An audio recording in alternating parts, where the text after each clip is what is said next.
Welcome, family. Before we get started in today's episode, my mentor, my friend, and buddy Phil is hosting for federal workers that were laid off a boot camp on March 10th through the 14th. Again, March 10th through the 14th. I put the actual link for you guys to check that out. So please go check that and support my mentor and friend. I really think it'd be some good. I will not think. I know it's going to be some great and amazing training. So I think it'd definitely be worth it. Okay, with no further ado, we're going to jump into what you came here for, which is today's episode, project managers. Do you know where your time is really going? Let's be honest. Why do some PMs deliver on time while others, let's just say, struggle? If you don't eliminate these time-wasting traps, your project, I promise you, I'm willing to bet on it, is already at risk. See, I remember, family, if you don't mind me tell you a quick short story, is that I remember the first time that I understood and learned about these things called time wasters. See, again, a lot of times when you step into this thing that I love, that I hope you fall in love with, called project management, you may take over projects. And when you take over projects, you get a chance to really see how that other project manager before you performed. And what'll happen is there's a lack of knowledge of transfer, or there's no documentation. And I got this project super excited because it was something I've been wanting to do for a while, which was get into more of the networking side of infrastructure. And when I looked at the documentation, there was a half-done project charter, the project plan, and the project schedule. I mean, there was nothing there for me to figure out. So I spent the majority of my time trying to put these pieces together to figure out the stakeholders that were supposed to be part of the meetings that weren't supposed to be part of the meeting, the project team that was supposed to be part of. You kind of get my drift of where I'm going. So the point I'm trying to say, family, what leads me into point number one: lack of knowledge transfer and documentation. See, when knowledge isn't shared, new team members and well as project manager struggle to onboard and continue work. You probably say, well, why is this important, ED? See, missing documentation, first of all, it causes delays. And most of all, it creates confusion and a lot of rework, because if I don't know where the documentation in it is, and if it's already been done, then I'm basically duplicating things that have already been done. And the project team and stakeholders, they're frustrated because they're like, dang, we got to go through this again. We spent days, putting together the project management plan, or we spent days or weeks building out a proper project schedule. Here's my actionable tip: maintain your SOPs. What is that? Standard operating procedures. And my favorite thing, knowledge repository. This can be on your share drive. I mean, on your SharePoint. It can be wherever. I recommend putting it in a cloud environment, and I also recommend putting some type of password or something there for sensitive documentations. Point number two: not holding team members accountable. When accountability is unclear, work gets delayed. And this is important because a lack of ownership reduces efficiency as well as the team's commitment. And this falters the project. This interrupts the project success. Here's my actionable tip: implement weekly check-ins and performance dashboards to track responsibilities. If a team member says, hey, I'm going to deliver this on X day, first of all, you want to give them grace and give them an opportunity to deliver that day. What I normally do, if a project team member says, hey, I'll get you that on a particular day, at the end of the business day, if I don't get anything, I'm following up in the morning and say, hey, I didn't receive the information you were going to that you said you were going to deliver. And I keep a mental note. Because if they did that to me, that time, if it's something bigger that I'm going to need, I know that I'm going to have to follow up and constantly follow up and do something I don't like doing, which is called micromanaging. So that's why it's important to implement these weekly check-ins, as well as having a performance dashboard to check responsibilities. to track responsibilities. Unnecessary reporting. Man, I can tell you story after story, but I won't bore you. I'll save that for another day. But unnecessary reporting. You know the motto here. Documentation beats what? Documentation always beats conversation. But that is the conjunction here. Excessive documentation slows down progress. And I know I got some geniuses that are going to try to attack me and say, well, you say documentation beats conversation, then what is excessive documentation? Great question. I'm so glad you asked. Excessive documentation is doing the same document over and over, expecting different results. Okay, maybe I've heard that somewhere. No, seriously, family. A lot of times what will happen is that you'll create a project charter, and I've seen this, and you're not supposed to do this. Someone will get a project charter, get it signed off, because a project charter authorizes the project manager. So we'll get it signed off by the sponsor, and the project team wants to go back and create another project charter. No. That phase has been closed. This is a outline. See, I think of a project charter as the outline of what we're hoping for, what we can expect. Now we get into the planning aspect of things, and then you start building out your project management plan with all of the required artifacts. See, too much reporting, really wastes time when we need to be executing.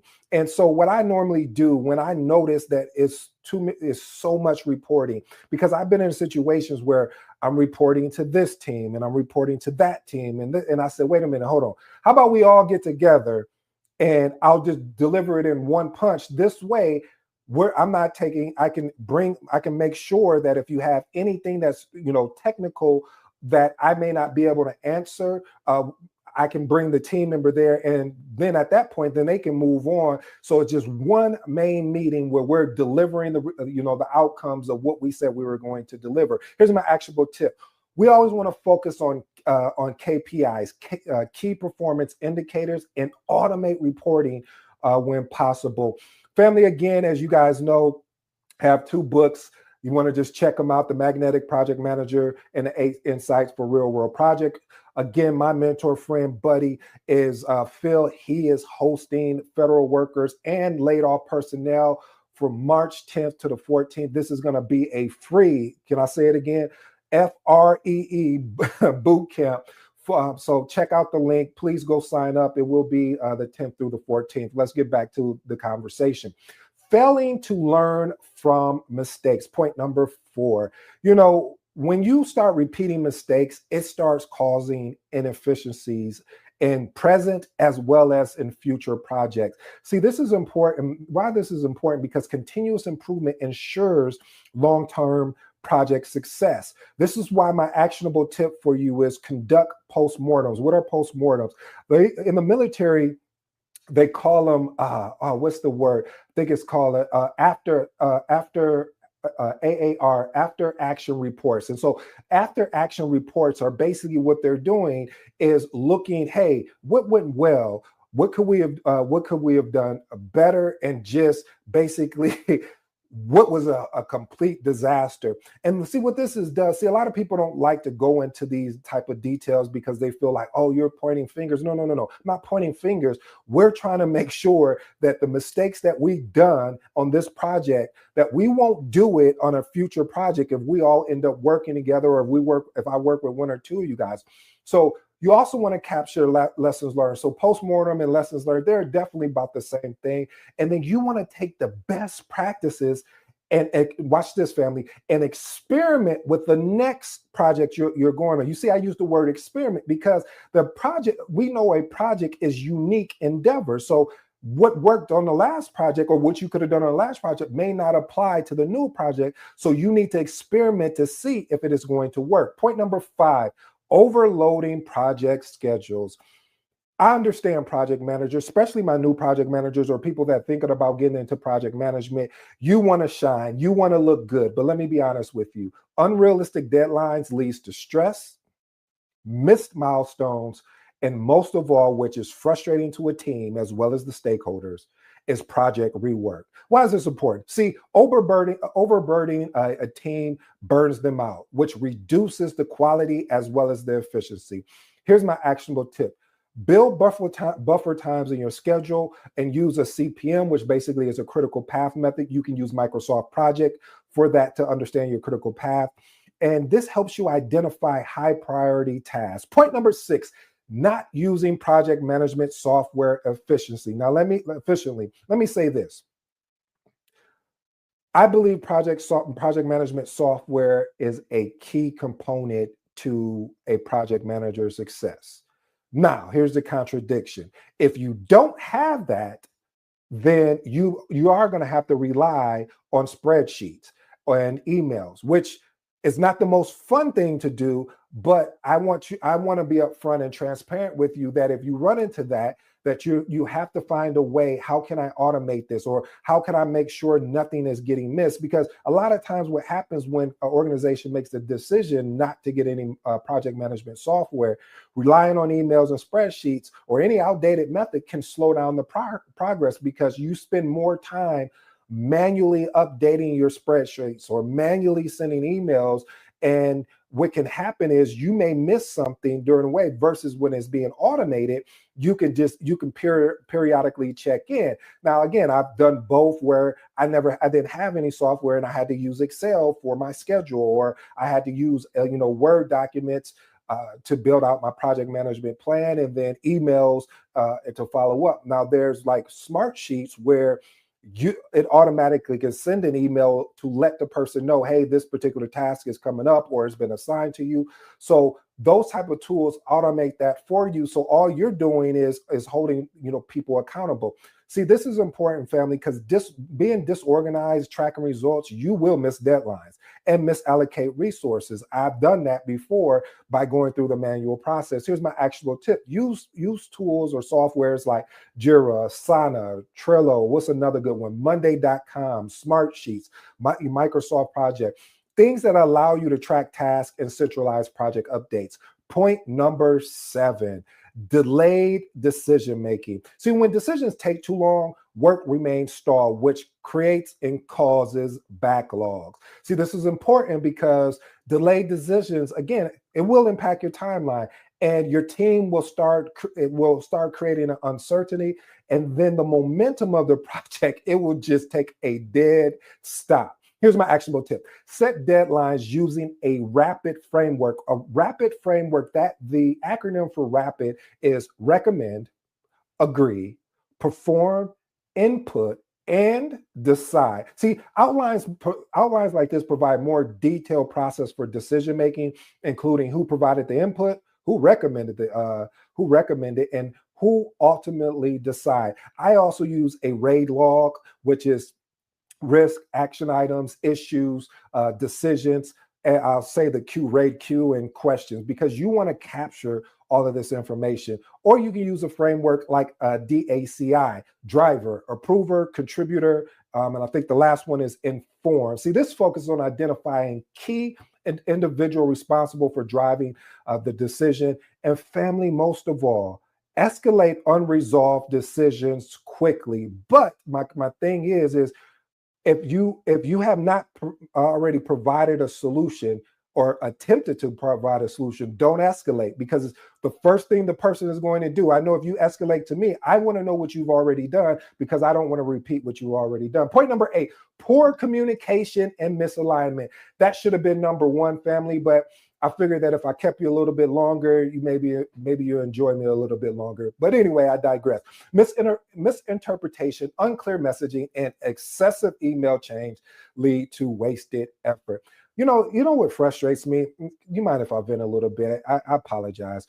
What frustrates me a lot of times is that somebody will send an email when it would be easier just to pick up the phone. And I get it, because I'm big on documentation beats conversation, but we can always document the conversation afterwards. But they'll send an email and they'll sit there and wait for it to wait for a response, and they'll let a day go by. Sometimes they'll let it 2 or 3 days go by, and then they're mad because they're like, well, this person didn't respond to me. Of course, have you seen that person's inbox? Pick up the phone, give them a call. Okay, I'm off my rant.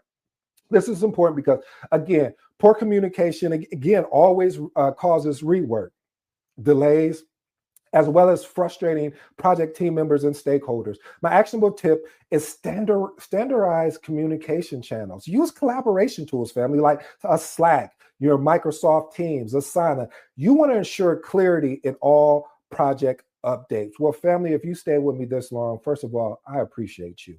Here's my final thoughts that I hope that you'll think about it today. I'll give you till tonight to make a decision, but I want you to take action. See, project management success is not about always staying busy. It's about staying effective. The key word is being effective. See, time is your most valuable resource. And how to manage it, it really determines the success or failure of your project. Here's the truth. I'm not even going to lie to you. See, wasted time is just a minor inconvenience. It's a silent killer of productivity, team morale, stakeholder confidence, and it really helps you get into a situation where you have to learn how to avoid this biggest pitfall. So you want to focus on these three critical areas.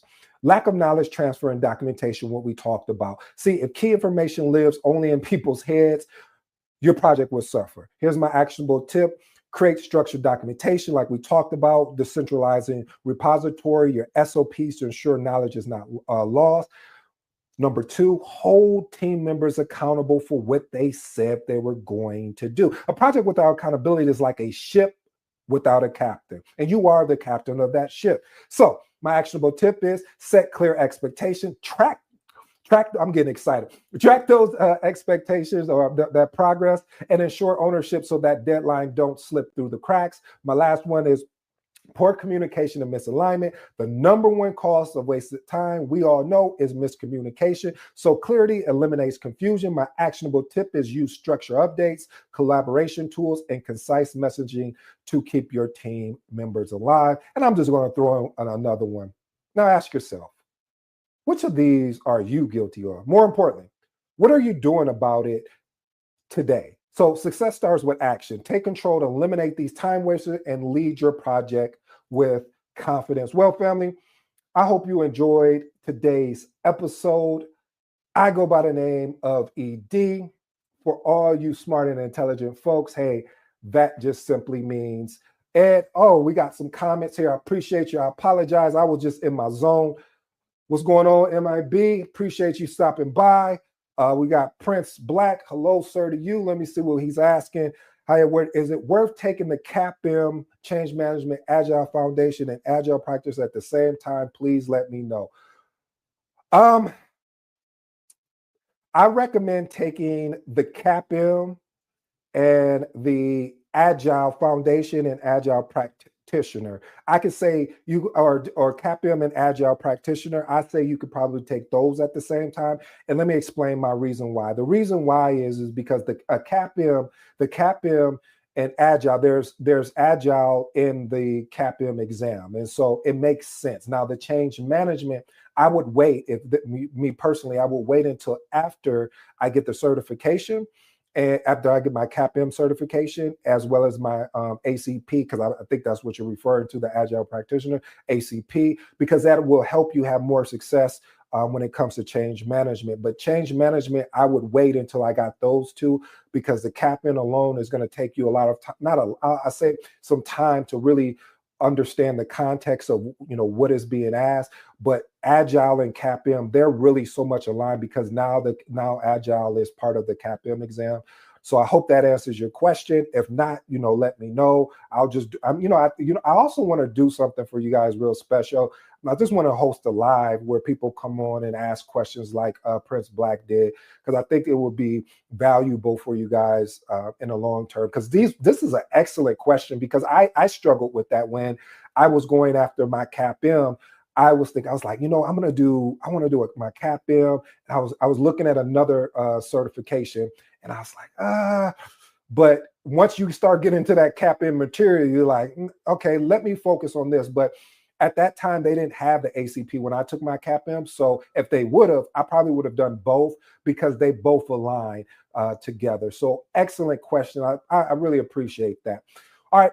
With no further ado, family, I hope you guys have a great rest of your week. I go by the name of ED. For all you smart and intelligent folks out there, hey, that just simply means Ed. Until next time.